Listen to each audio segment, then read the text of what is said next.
Hello everyone, कैसे हैं आप सब। होप सब सेफ होंगे, सुरक्षित होंगे। जीएसटीआर 3B, जैसे कि हम सब जानते हैं, जीएसटीआर 3B जो है ऑटो ड्राफ्टेड फॉर्म में अवेलेबल करा दी गई है उनके लिए जिनकी जीएसटीआर 1 जो है अभी मंथली बेसिस पे है। जिनकी जीएसटीआर 1 जो है क्वार्टरली बेसिस पे है, उनके लिए अभी 3B अवेलेबल जो है ऑटो ड्राफ्टेड अभी नहीं आई है, बट फर्दर जो है वो आ जाएगी। उसके रिगार्डिंग हमने डिटेल में डिस्कशन भी करी थी। टेबल वाइज हमने देखा था कि 3B में किस तरीके से वैल्यू जो है जीएसटीआर 1 से ऑटो पॉपुलेट हो रही है, कौन कौन से 3.1 में कैसे कैसे वैल्यू आ रही है, टेबल 3.2 में कैसे कैसे वैल्यू आ रही है। अगर किसी ने वो वीडियो नहीं रेफर करी है तो इस वीडियो के लास्ट में उसका लिंक डाल दिया गया है, तो वो वहां से रेफर कर सकते हैं। तो जीएसटी पोर्टल ने अपने न्यूज एंड अपडेट्स में जो है इसके रिगार्डिंग कुछ इंफॉर्मेशन प्रिस्क्राइब करी है। तो आइए देखते हैं इसमें क्या कहा गया है। System computed values of GSTR 1 statement monthly filer available in form 3B as per PDF statement on GST portal. जैसे कि हम सब जानते हैं कि जो 3B ऑटो ड्राफ्टेड फॉर्म में आ रही है, वो पीडीएफ जो फॉर्मेट में डाउनलोड हो रही है।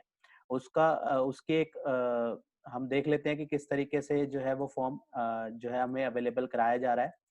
जैसे ही हम जीएसटीआर 1 फाइल कर रहे हैं तो उसके बाद जीएसटीआर 3B जो है लेकिन जीएसटीआर मंथली बेसिस पे होना चाहिए। तो जीएसटीआर 3B जो है सिस्टम कंप्यूटेड समरी हमें अवेलेबल कराई गई है। उसमें लिखा हुआ है this summary has been generated on the basis of GSTR 1। GSTR 1 के बेसिस में इस इंफॉर्मेशन हमारे को ऑटो पॉपुलेट हो रही है। These value are auto populated below may be useful to file in the relevant table in 3B। ये इस इंफॉर्मेशन को हम यूज कर सकते हैं 3B फाइल करने के लिए।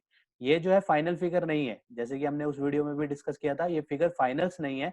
ये इसको हम यूज कर सकते हैं अपनी 3B फाइल करने के लिए। और यहाँ पे लिखा है this summary is generated for information and guidance purpose only. ये सिर्फ इंफॉर्मेटिव पर्पज से हमें हमारे पास अवेलेबल कराई गई है।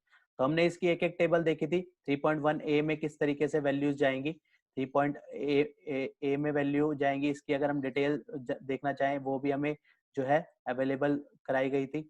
वो भी उसके लिए जस्ट हमें उस पर क्लिक करना होगा टेबल पे, तो हमारे पास हम उस पे अगर हमें बी पॉइंट पे देखना है outward taxable supply zero rated, तो इसमें हम क्लिक करेंगे तो हमारे पास इसकी पूरी बाइफर्केशन मिल जाएगी। तो इस तरीके से जो है टेबल 3.1 और 3.2 दोनों की जो है डिटेल ऑटो पॉपुलेट हो रही है जीएसटीआर 1 से।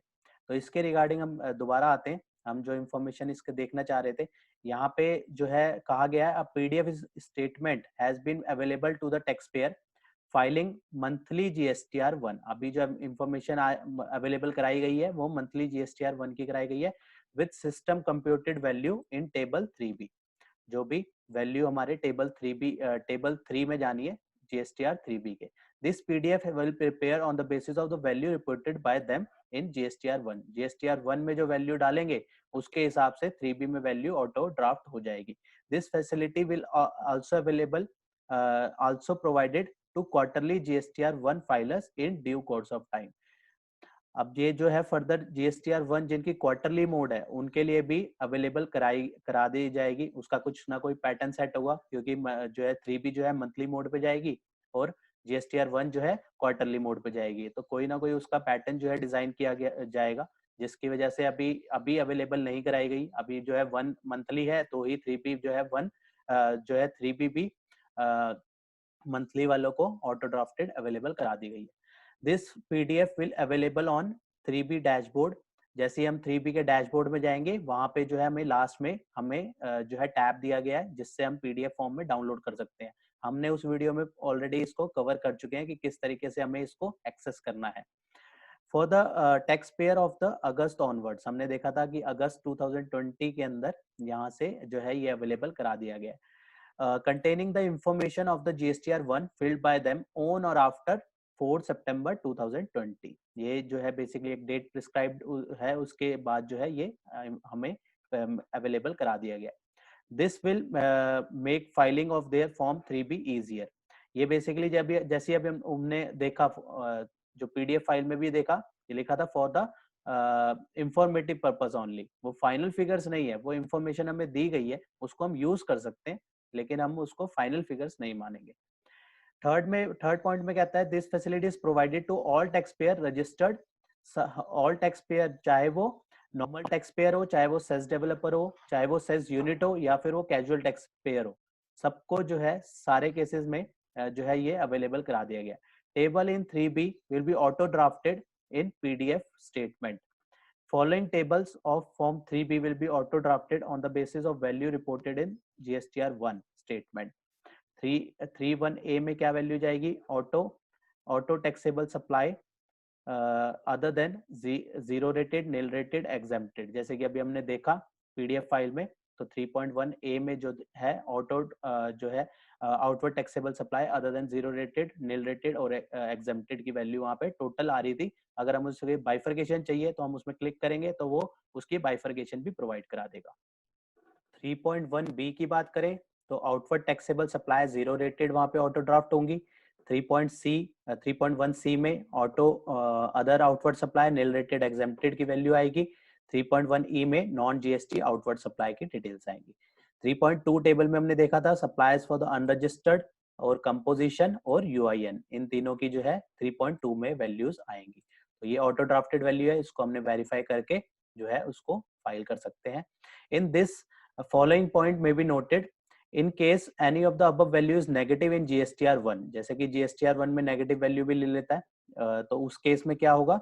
those figure mention as zero in the auto drafted PDF। वहां पे अगर हमने GSTR 1 में नेगेटिव फिगर ली है तो हमारे में 3B में ऑटो ड्राफ्टेड में जो है जीरो फिगर दिखाएगा, जीरो वैल्यू दिखाएगा। Will not be carry forward to the next period, वो कैरी फॉरवर्ड नहीं करेगा उसको, उसकी वैल्यू वो उसी रिटर्न में जीरो दिखा देगा। Turnover and tax are computed after taking into account the credit note and debit note amendment and advances if any। जो टर्नओवर और टैक्स जो है वो जो है इन सब एडजस्टमेंट के बाद जो है वो वहां पे दिखाएगा 3B में। only filed GSTR 1 statement are considered for auto population for the value। जैसे कि हमने देखा भी था GSTR 1 हमारी जो है फाइल्ड होनी चाहिए, तो जाके उसके बाद जो है ये हमारे को ऑटो ड्राफ्टेड हमारे पास वैल्यू अवेलेबल होगी। उसके लिए फाइल होना जरूरी है GSTR 1 का। 6 पॉइंट में कहता है this PDF is only for the assistant of the tax payer to get the auto drafted value in table 3। Table 3 में क्या क्या वैल्यूज आएंगी, ये सिर्फ एक असिस्टेंस के लिए हमें प्रोवाइड किया गया है, ये फाइनल नहीं है। इसलिए बार बार जो है कहा जा रहा है, जैसे हम 3B खोलते हैं PDF वाली ड्राफ्टेड वाली, उसमें भी स्टार्टिंग में ही बताया गया है कि ये इंफॉर्मेटिव पर्पज से है। कहीं ऐसा ना हो कि उसी को बेस लेके फाइल कर दें, बाद में वो जो कहें कि ऑटो पॉपुलेट हो रहा था इस वजह से हमने फाइल कर दिया। नहीं, जो है ये इंफॉर्मेशन पर्पज से है। आप जो है अपने बुक्स ऑफ अकाउंट्स के अकॉर्डिंग जो है उसको उसका जो सही जहाँ पे वो वैल्यू डालनी बनती है वहां पे वेरीफाई करके जो है आप उसको डालना होगा। This PDF is for assistance. और फर्दर कहा गया tax payer however are required to verify and file their 3B with correct value. यहाँ पे इसलिए बताया गया कि इसको वेरीफाई और जो है फाइल करने से पहले एक बार ओवरऑल वेरीफाई करें और उसके बाद जो है इसको फाइल करें। तो ये एक इंफॉर्मेशन जो है फर्दर 3B के रिस्पेक्ट में जो ऑटो ड्राफ्टेड हो रही है उसके रिस्पेक्ट में जो है पोर्टल ने प्रोवाइड कराई गई है। तो होप ये इन्फॉर्मेशन आपके लिए यूजफुल रही होगी। मिलते हैं नेक्स्ट वीडियो में नेक्स्ट टॉपिक के साथ। टिल देन बाय बाय, जय हिंद जय भारत।